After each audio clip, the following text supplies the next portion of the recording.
Hola, ¿qué tal? Aquí Julio Monroy desde Delta Records. Hoy tenemos un gran invitado.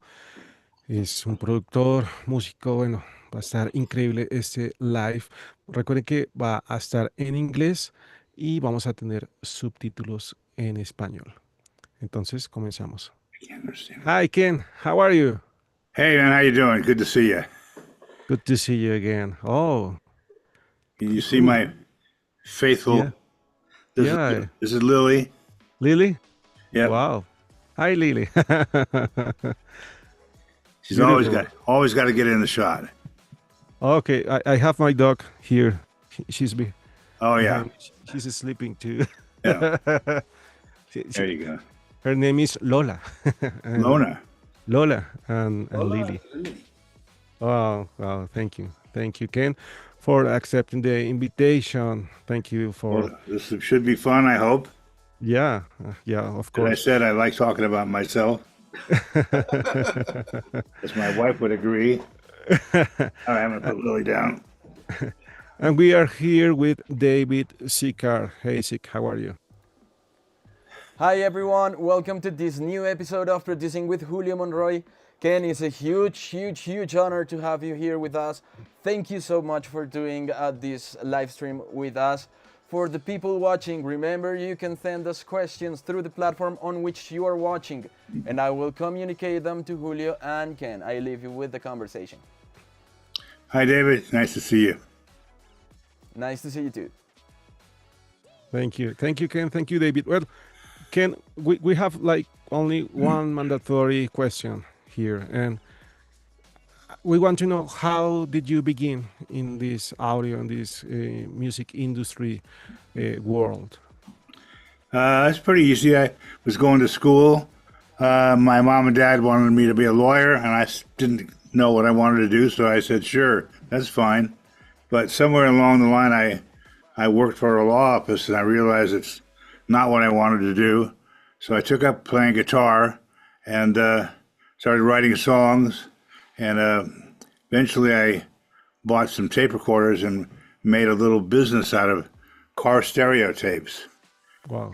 So I had car stereo tape machines, and I had the tape machines in my apartment at night so I could record my songs. And I became a songwriter.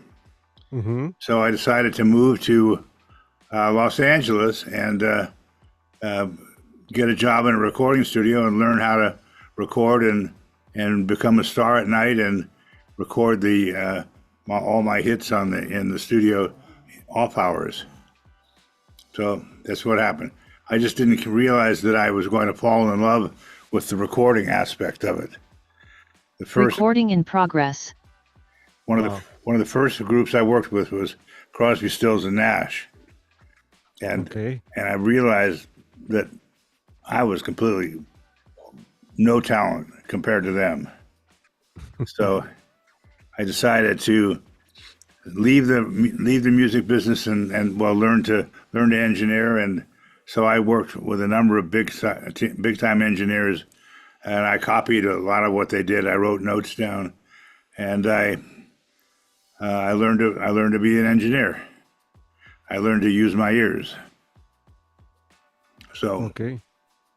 So at the beginning you were like a musician and then an audio engineer, but after that, did you record your songs or that was I that did record all my songs. yeah. Uh, None of them, they weren't any good.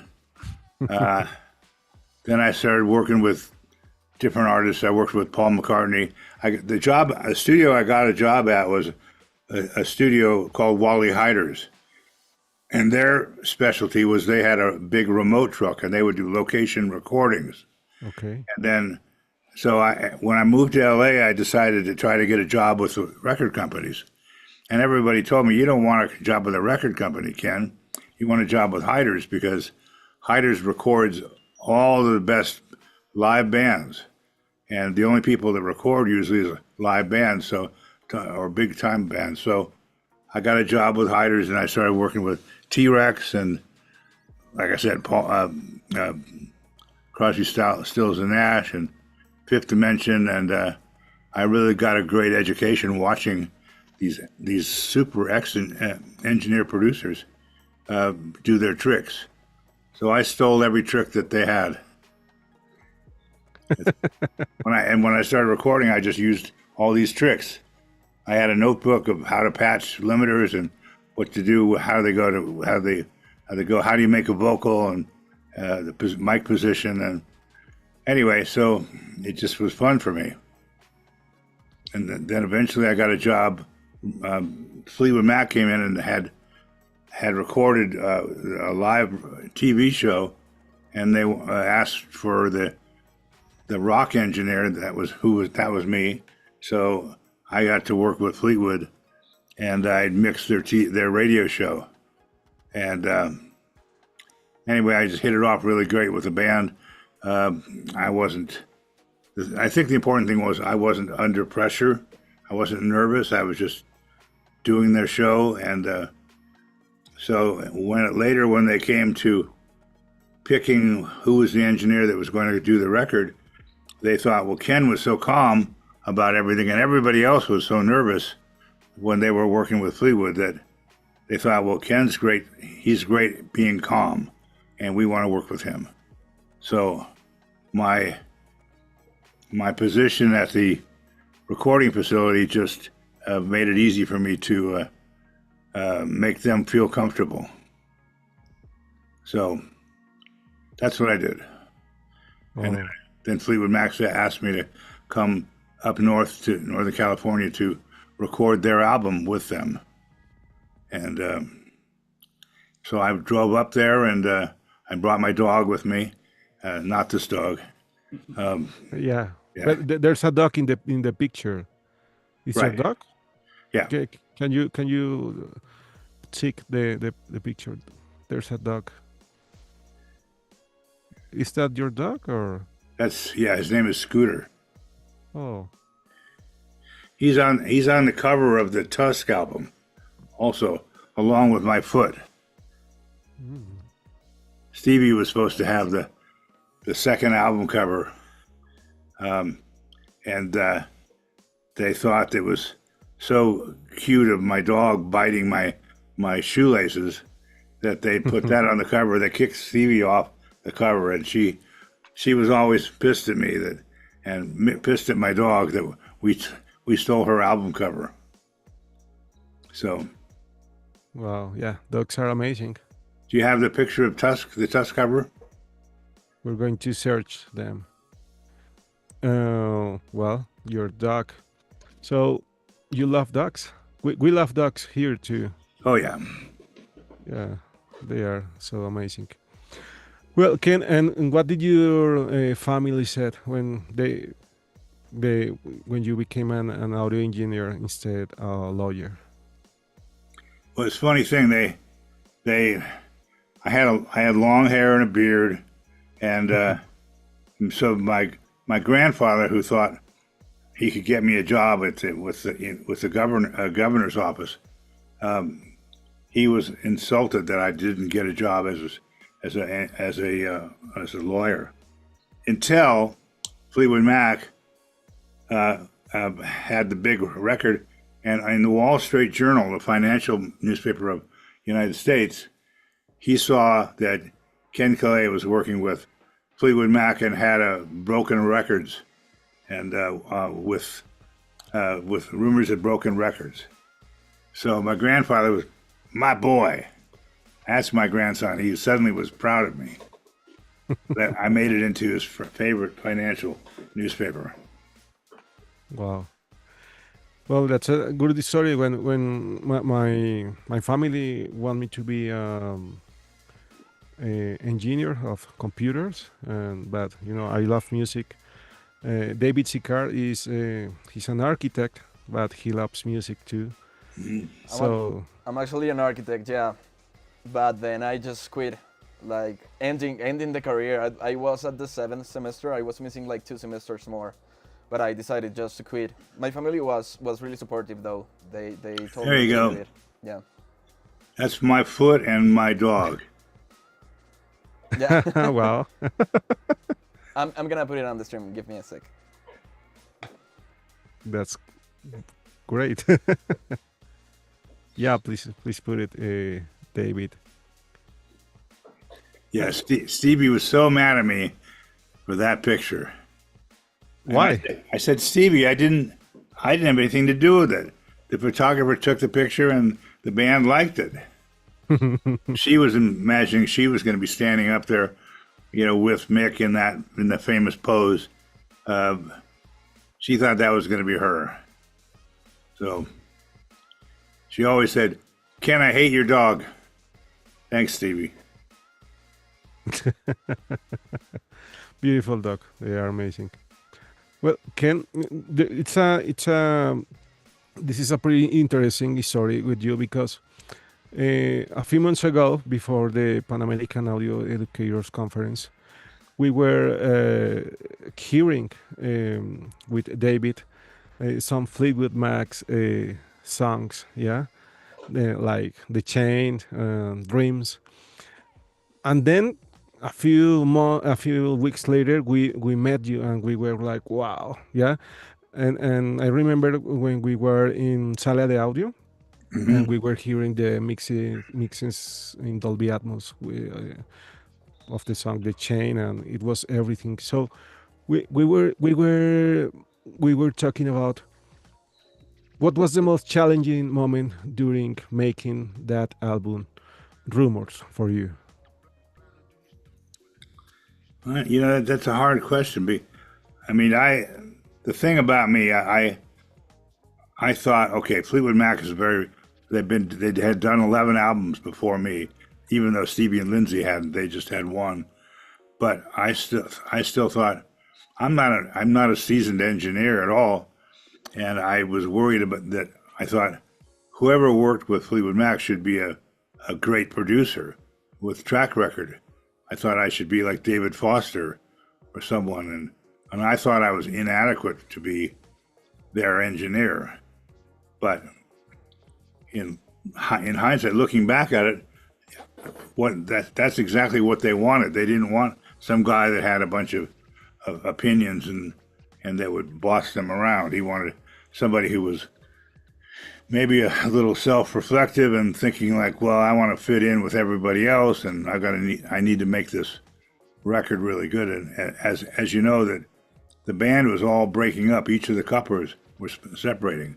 So not only did I have this, the band, it was kind of a blessing in a way that the band was distracted from what they were doing because they were fighting with each other.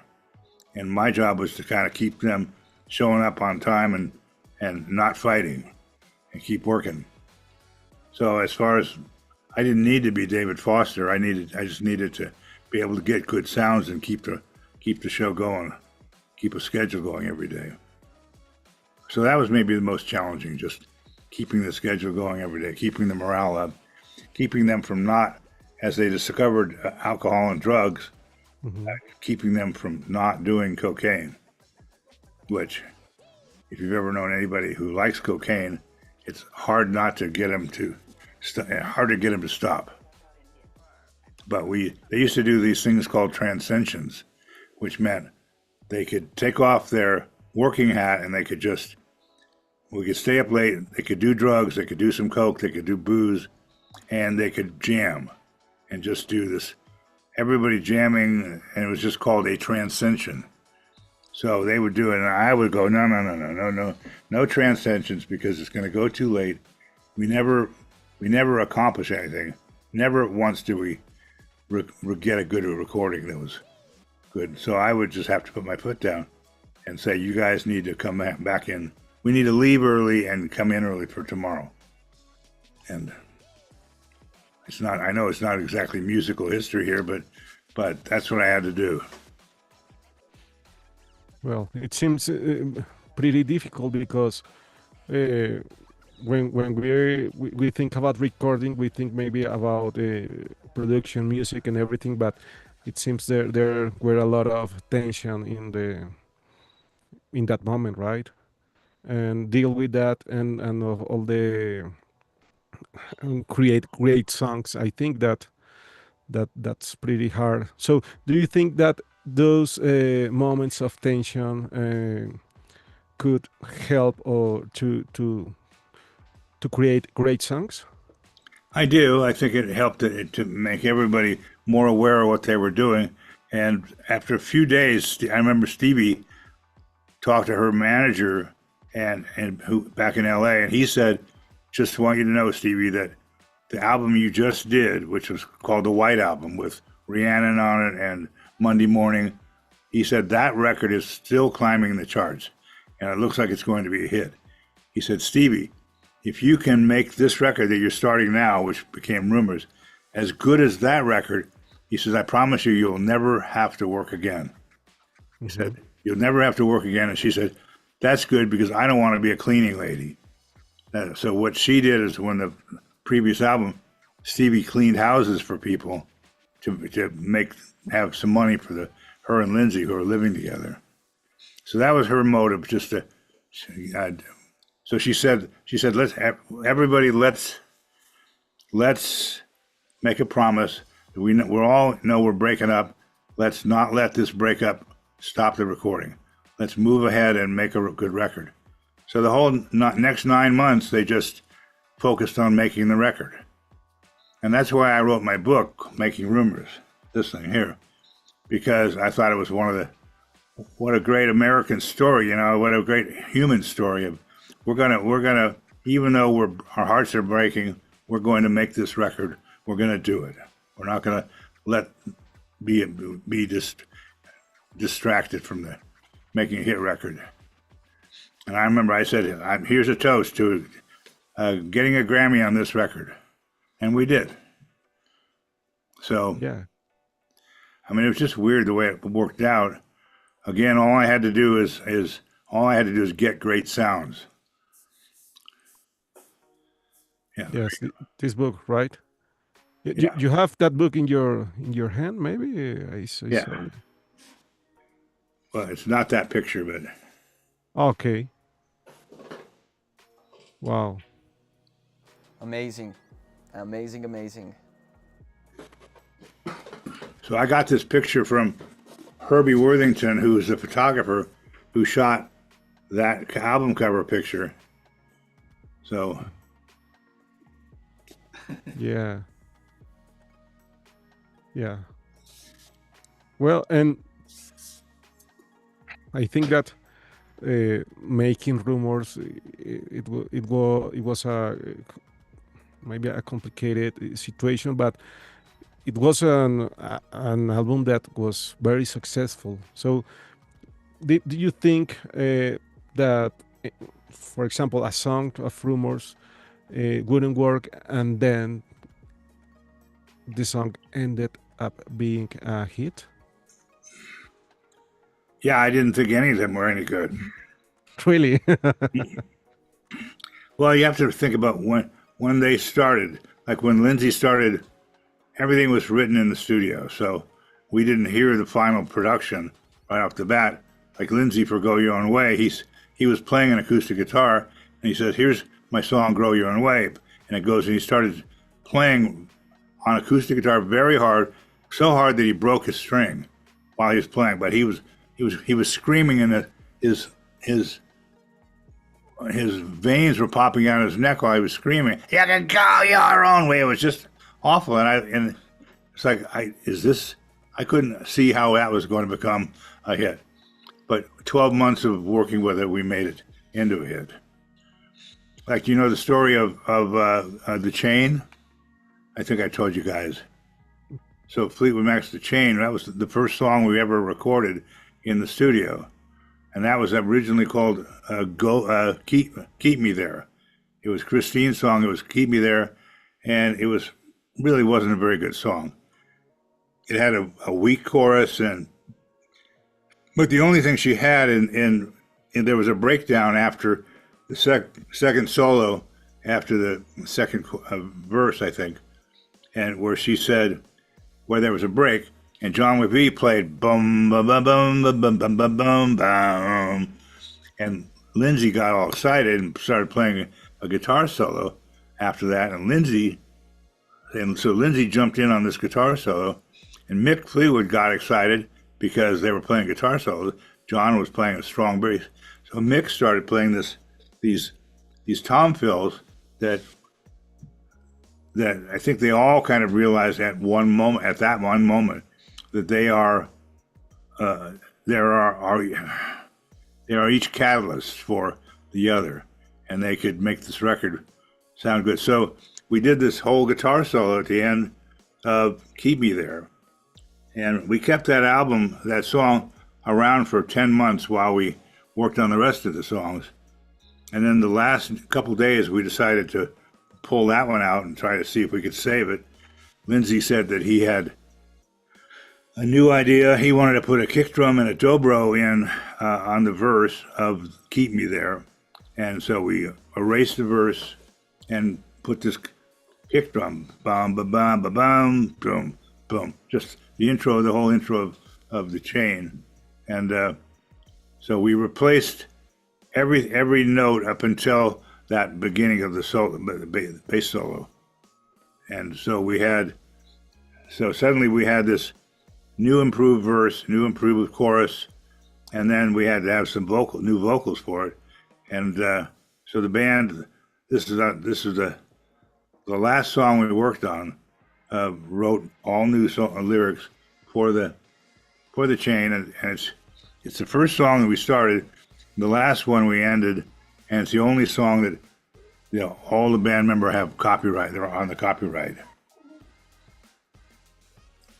So, Wow. Anyway, I Amazing. love that song. I love that song love too. that song. That bass part is actually my favorite part, and it's actually a part that a lot of artists use as reference when they come here to the studio and they talk about Rumours, and they talk about the whole album and the whole process and the sound, and people use that album a lot as a reference. So that's really amazing. We actually have a question for you coming from our Discord. How did you achieve that warm, rich sound in the vocals and guitars? They're asking to you. well, I use a different mic for each singer, whatever mic that I determine is the best for their vocal, and I think that's part of what I try to do is I try to get the microphone that represents the singer's voice the best. So we did a lot of vocals. We did a lot of vocal bounces. We used condenser mics. We used dynamic mics a lot for the lead vocals. That usually pops through the track easier than, let's say, a U47. And so I think it's just great microphones. And they all have great voices. So they all know how to work their voice and not stress it out. Well, your dog, Lily. Right. Yeah, beautiful. Hey, and Ken, Where is she? She's down in front of the console. Okay. talking about where you are in Marshmallow Skies. Can you tell us more about that?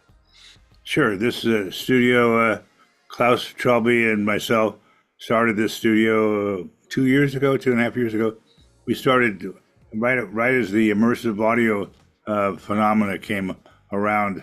We built an immersive audio studio a few miles from here, and we started doing a lot of immersive audio mixes. And immersive audio is, as you know, 9.1.6. Normally it's surround sound audio. And and then that studio got sold, and we had a good business going. So Klaus and I built this studio that we're in now, Marshmallow Skies. And we've done Joni Mitchell, we've done done Fleetwood, we've done Lady Antebellum.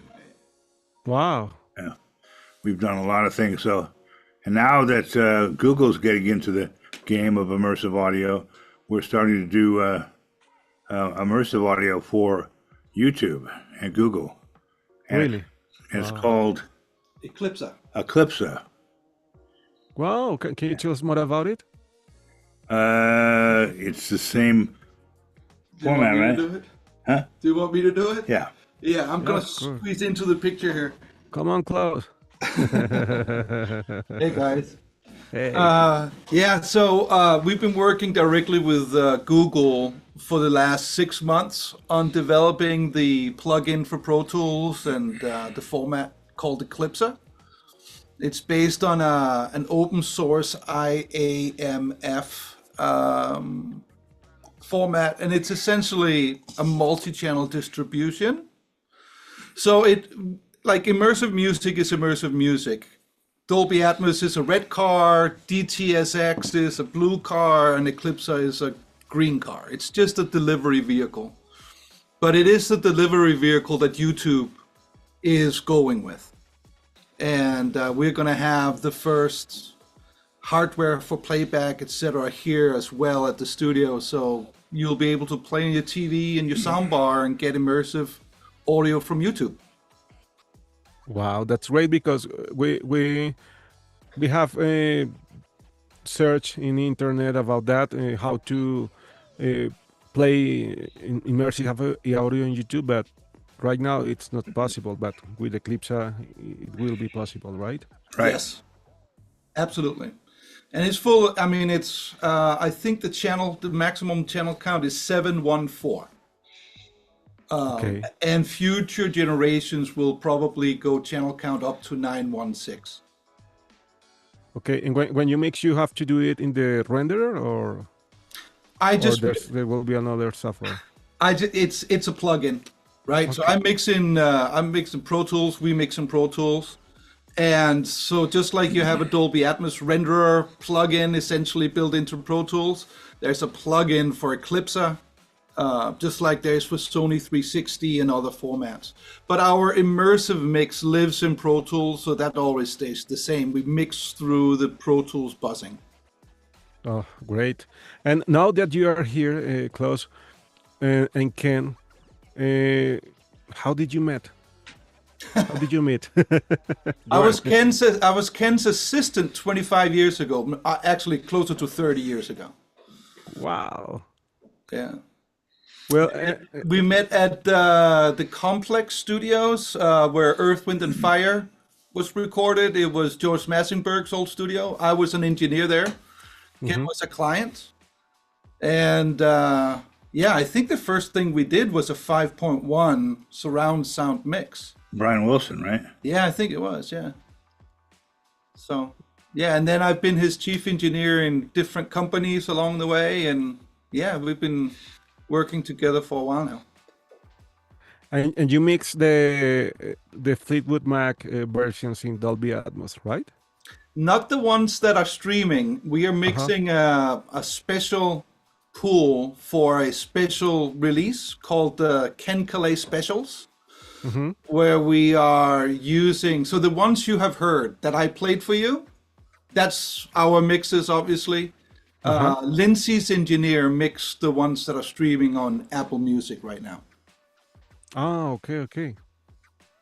But And we've done like 6 albums with Joni Mitchell. We've done a lot of legacy artists for the labels, but we pride ourselves through Marshmallow Skies to work with new independent artists and also building music from the ground up for immersive music. wow. So we're actually going out and acquiring the rights to original music and actually creating it here. David Becker, for instance, we did. Yeah. Recorded him here, and it was beautiful. It was just David played to the space. He felt that this space needed something, so he would add something, and maybe he'd add over here, and then make the music reply in this corner, and then reverb and throughout the room, and he made it living, breathing music. And if you've heard David's music, it's very ethereal, and it's terrific. And David is going to be here in Bogota in September. He told me that. I think so, yeah. Yeah, he's still touring with the album. Yeah, so what we have here, we used to have to go a mile this way and a mile that way on the console, right? Now we just use a glorified mouse, so it's on wheels. So I roll it out to the side, and then David sits where Ken is sitting with a DI box on his guitar that I can run to an amp outside. But then we can actually, in real time, build the immersive music image. And we do that with a lot of artists. And we strongly encourage engineers and producers to maybe work like in 5.1, just something. Because the artist that has that type of control room during the creative process really get inspired in a different way.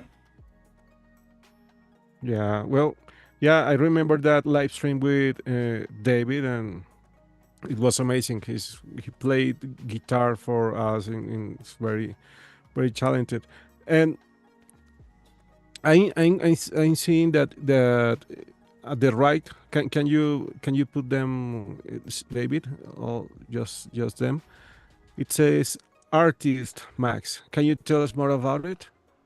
Oh, Artist Max is a company that I developed back when I started working with my daughter Colby Caillat, and so my daughter was young.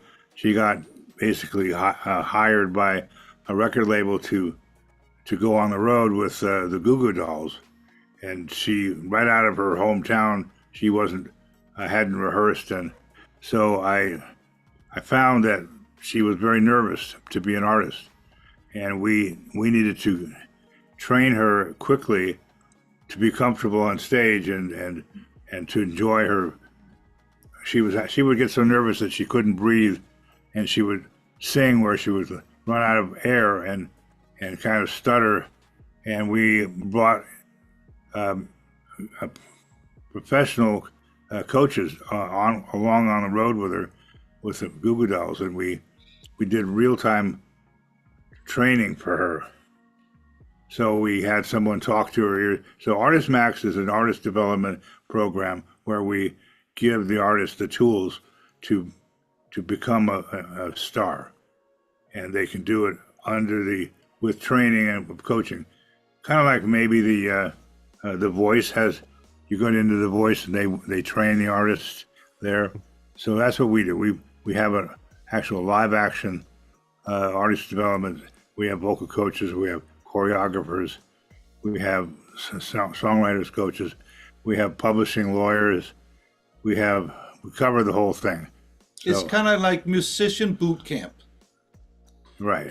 Right? I mean, you go in, you already know your instrument to a certain degree. We don't necessarily develop from the ground up, but if you're a singer and you want to learn how to act on stage or get better with your voice or learn how to compose or learn the music business side of the music, that's what Artist Max provides for the artists that participate. So I've always felt that Artist Max could cut a number of years off an aspiring artist path to success. So a lot of times, an aspiring artist starts getting involved when they're in their mid-20s, and by the time they're perfected, they've already worked through a number of bands, and they've been fired and other things. They're in their 30s, and they're almost too old. Whereas we'll get them ready to go within a few years.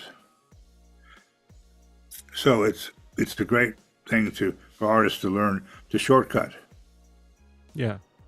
That's amazing. And how does this work? This works like with a subscription, or how do you manage your clients?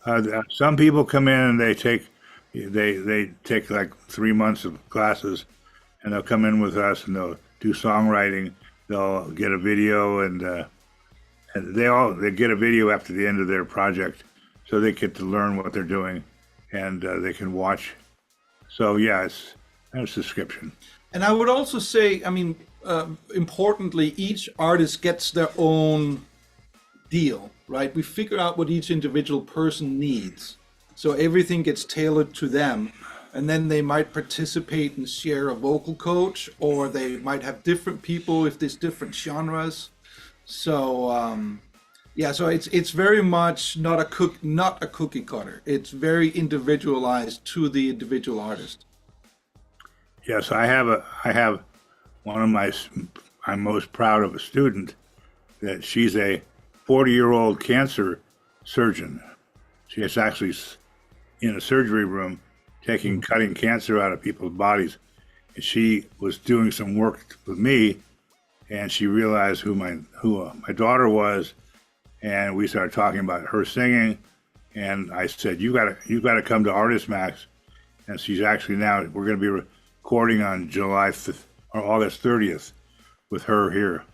That's We got her a new track. So, it's like she's got a whole new career, and she doesn't plan on becoming a professional songwriter, but she's fulfilling her dreams to be that.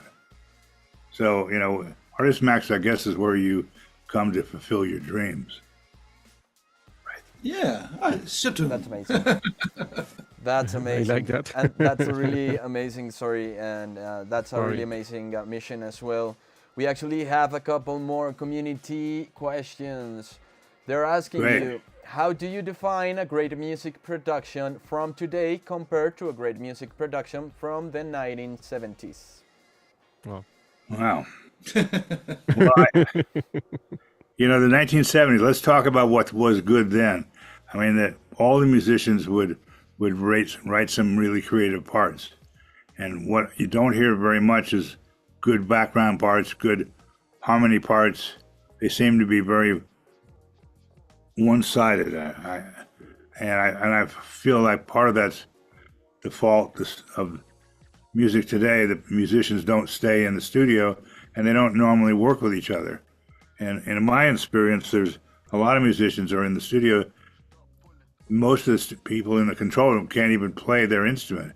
A lot of them are beat makers, and a lot of them are, just ideas people. Where when we did Fleetwood Mac, everybody contributed.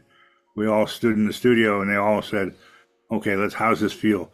And we improved the overall instrumentation of each song as we went.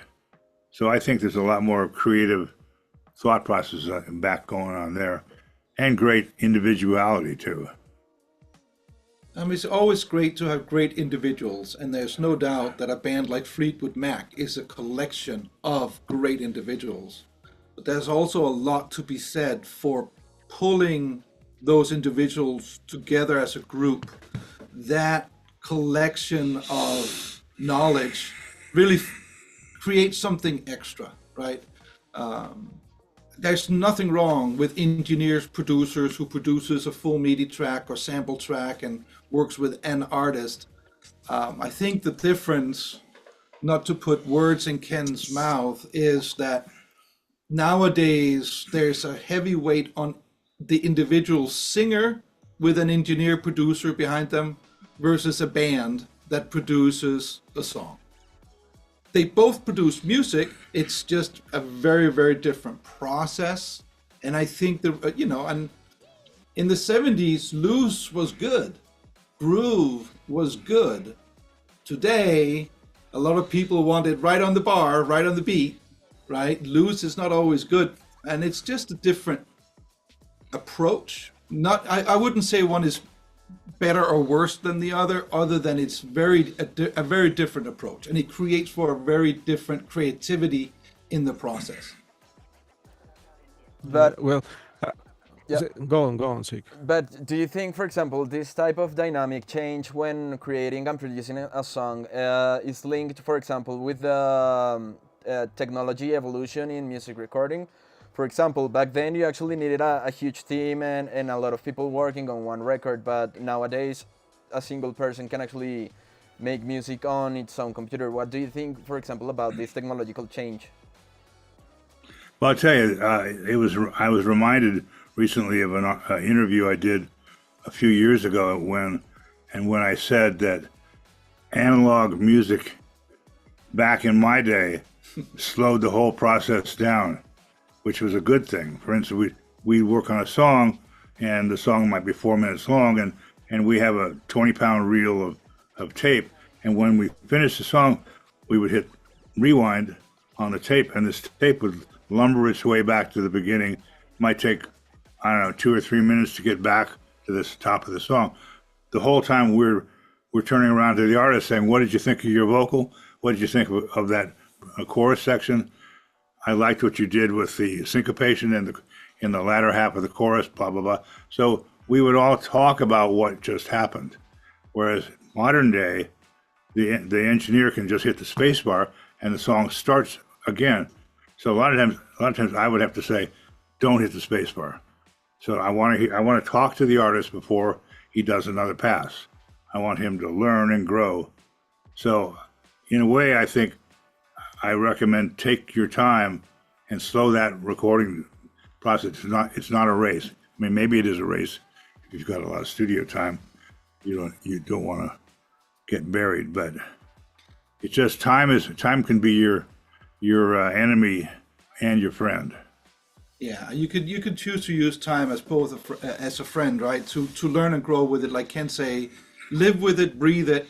On the other hand, like the technology obviously opened doors for artists that in the past couldn't have produced music, and it opens up the door for new pieces of art that wouldn't have been there before.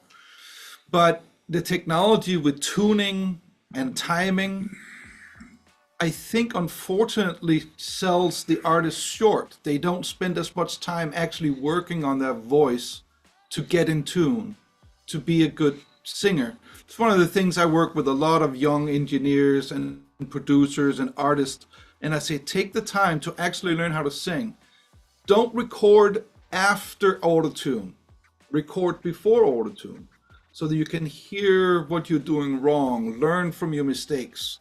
And again, there's nothing wrong with using auto-tune as an instrument, but learn your core instrument first. Yeah, and well, autotune and all the tools that are right now.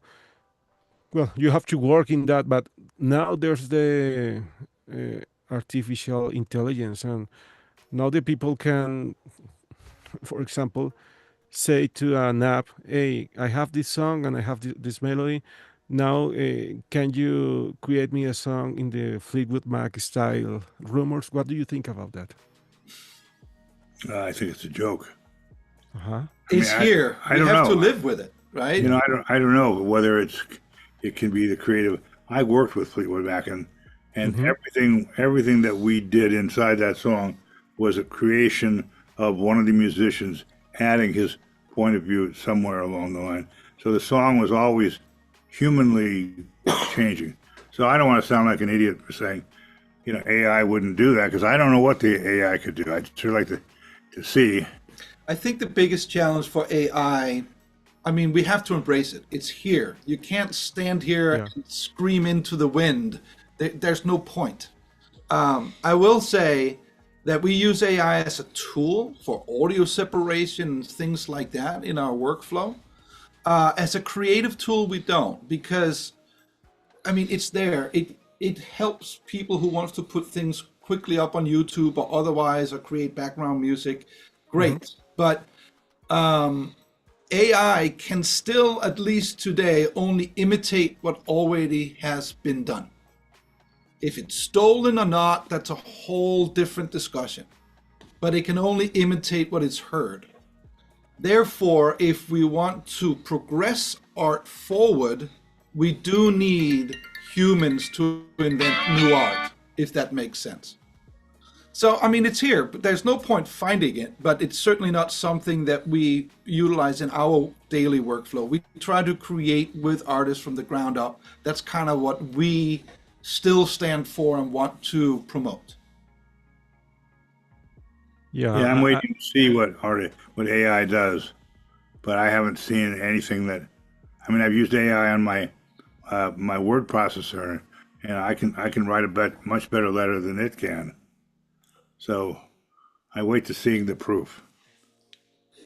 yeah, Well, yeah. because it's amazing that what you say. I like what you say, that is a joke, because I was talking with David Sikar about that, and I was talking, what is going to happen in the next years when the people say to AI, "Hey, I want that song. I want to hear a song like this, and with words or talking about love, everything." But I like to hear music created by humans, who had feelings, and the all the story involved in the records. I think that they are very important. I do too. Yeah, and Right. actually, I think that something about I'm actually we're running out of time. So if you have any more questions, you can send them now. I actually see that we have a bunch of them. So,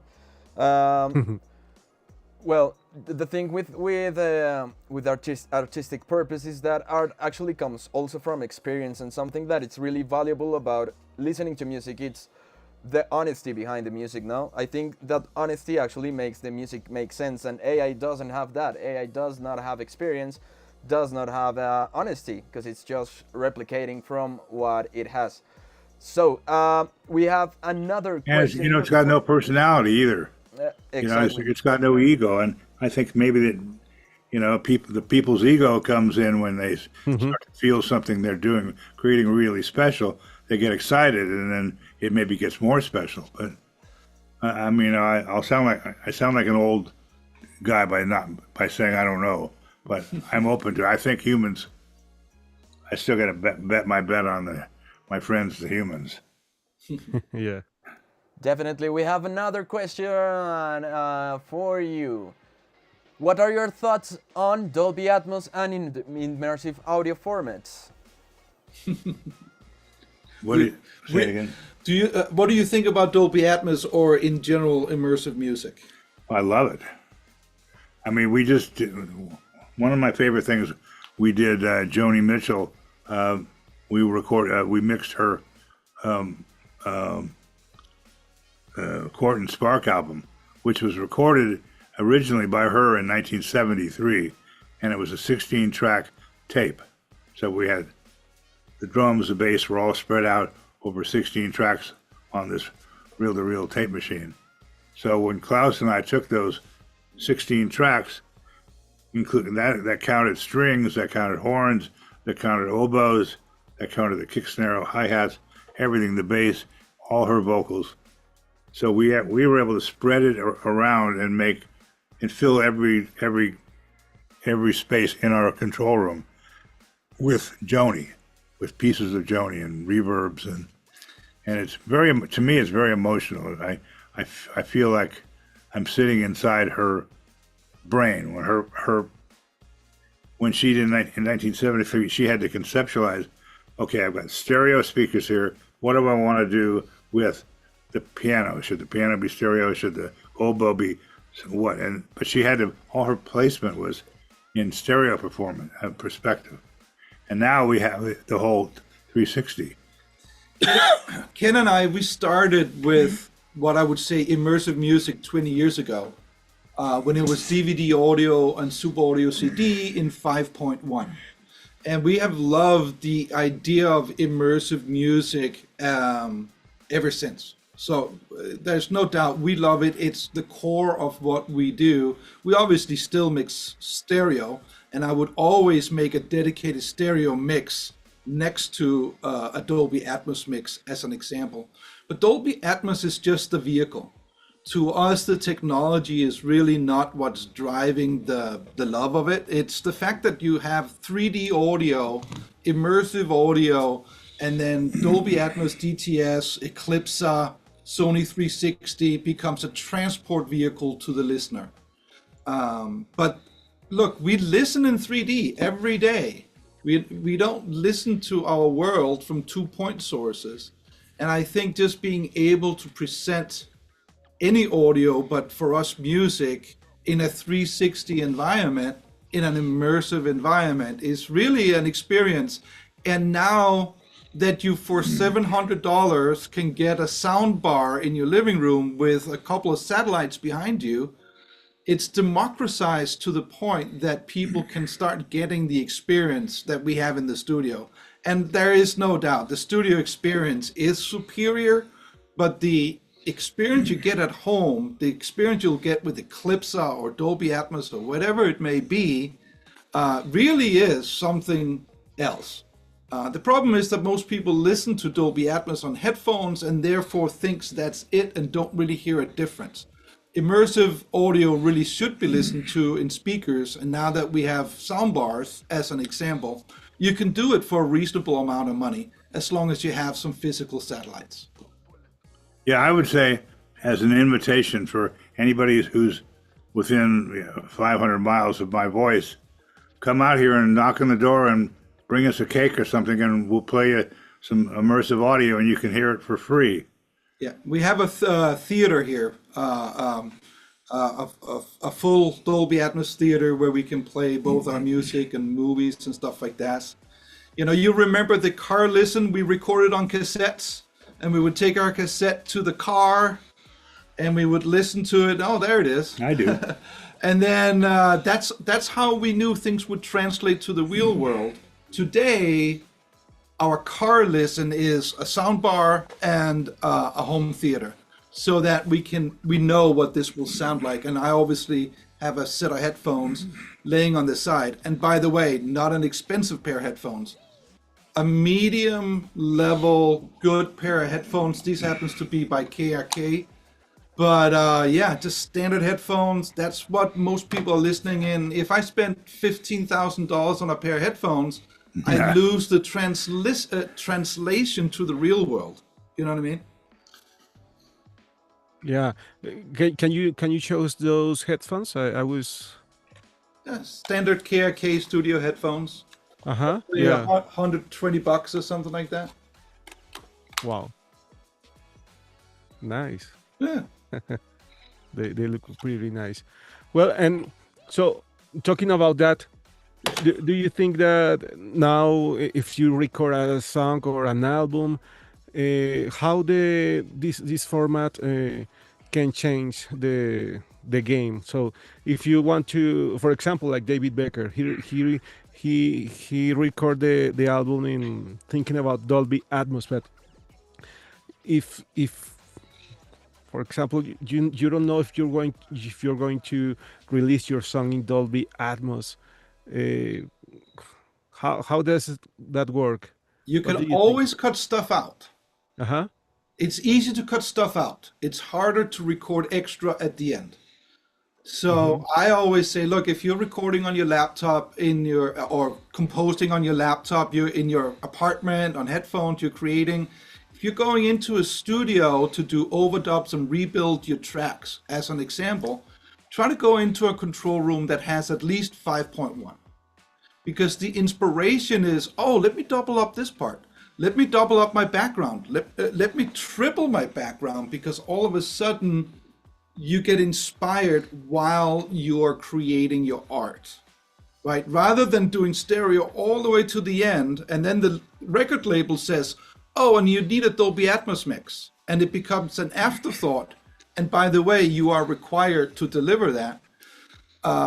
There's nothing wrong with creating something that works really great for immersive, but might be a little much for stereo. You can always cut stuff out. You can release the same song in stereo and immersive.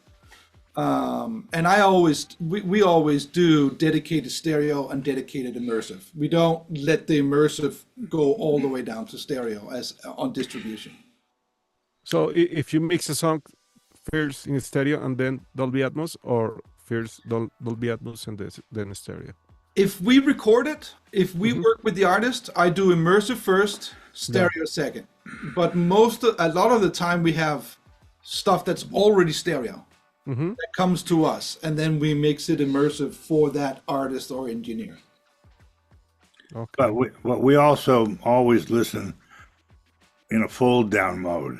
Yeah. So we hear even though it's surrounded everywhere, it's folded to stereo, so we can press one button and hear what it sounds like in stereo. So yeah, that's why we have headphones, right? So we also make sure it works on headphones.